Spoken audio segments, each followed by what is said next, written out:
Hello everyone, कैसे आप सब। आप सबका अपने चैनल में स्वागत है। आज मैं आपको रानी लक्ष्मीबाई की जीवनी सुनाने जा रहा हूँ। तो चलिए शुरू करते हैं बिना टाइम वेस्ट किए। रानी लक्ष्मीबाई मराठा शासित झांसी राज्य की रानी और 1857 की राज्य क्रांति की द्वितीय शहीद वीरांगना थी। उन्होंने सिर्फ 29 वर्ष की उम्र में अंग्रेज साम्राज्य की सेना से युद्ध किया और रणभूमि में वीरगति को प्राप्त हुई। बताया जाता है कि सिर पर तलवार के वार से वह शहीद हुई। अब उनकी जीवनी के बारे में जानते हैं। रानी लक्ष्मीबाई का जन्म वाराणसी में 19 नवंबर 1828 को हुआ। उनका बचपन का नाम मणिकर्णिका था, लेकिन प्यार से उन्हें मन्नू कहा जाता था। उनकी माँ का नाम भागीरथी बाई और पिता का नाम मोरोपंत तांबे था। मोरोपंत एक मराठी थे और मराठा बाजीराव की सेवा में थे। माता भागीरथी बाई एक बुद्धिमान और धर्मनिष्ठ स्वभाव की थी, लेकिन जल्द ही उनकी मां की मृत्यु हो गई। क्योंकि घर में मन्नू की देखभाल के लिए कोई और नहीं था, इसलिए पिता मन्नू को अपने साथ पेशवा बाजीराव द्वितीय के दरबार में ले जाते, जहां चंचल और सुंदर मन्नू को सब लोग उसे प्यार से छबीली कहकर बुलाने लगे थे। मनु के बचपन में शास्त्रों की शिक्षा के साथ साथ शस्त्र की शिक्षा भी ली। सन 1842 में उनका विवाह झांसी के मराठा शासित राजा गंगाधर राव नेवालकर के साथ हुआ और वे झांसी की रानी बनी। विवाह के बाद उनका नाम लक्ष्मीबाई रखा गया।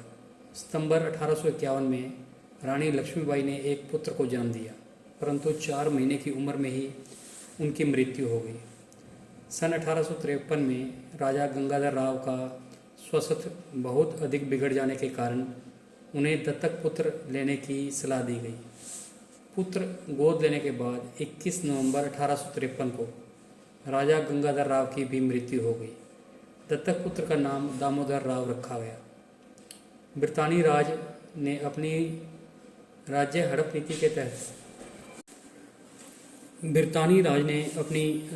नीति के तहत बालक दामोदर राव के खिलाफ अदालत में मुकदमा दायर कर दिया।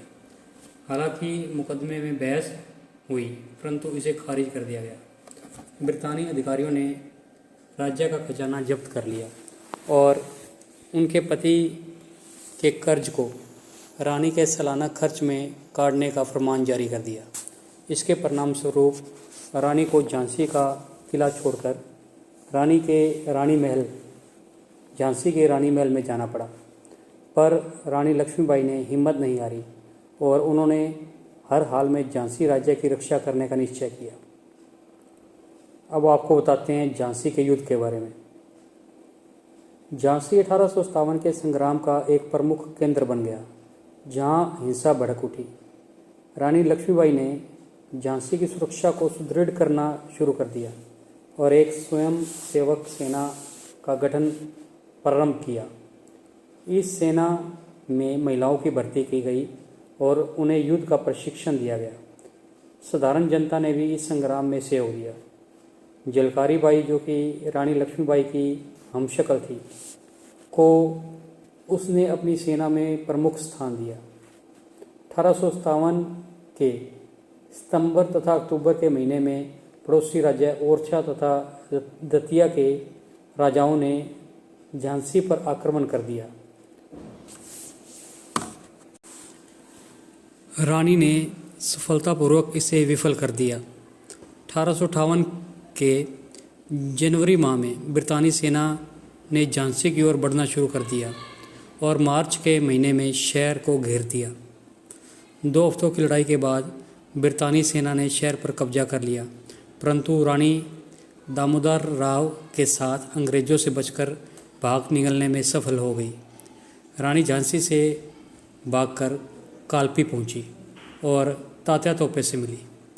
तात्या तोपे और रानी की संयुक्त सेनाओं ने ग्वालियर के विद्रोही सैनिकों की मदद से ग्वालियर के एक किले पर कब्जा कर लिया। बाजीराव प्रथम के वंशज अली बहादुर द्वितीय ने भी रानी लक्ष्मीबाई का साथ दिया और रानी लक्ष्मीबाई ने उन्हें राखी भी भेजी, इसलिए वह भी इस युद्ध में उनके साथ शामिल हुए। 18 जून 1858 को ग्वालियर के पास कोटा के सराय में ब्रितानी सेना से लड़ते लड़ते रानी लक्ष्मीबाई की मृत्यु हो गई। लड़ाई की रिपोर्ट में ब्रितानी जनरल ह्यूरोज ने टिप्पणी की थी कि रानी लक्ष्मीबाई अपनी सुंदरता, चालाकी और दृढ़ता के लिए उल्लेखनीय तो थी ही, विद्रोही नेताओं में भी सबसे अधिक खतरनाक थी। तो आपको रानी लक्ष्मीबाई की जीवनी कैसी लगी? अगर पसंद आई है तो वीडियो को लाइक कीजिए, शेयर कीजिए और चैनल को सब्सक्राइब कीजिए। बेल वाला बटन ज़रूर दबाएं ताकि हम ऐसी कोई और वीडियो डालें तो उसकी नोटिफिकेशन आपको मिल जाए। Thank you.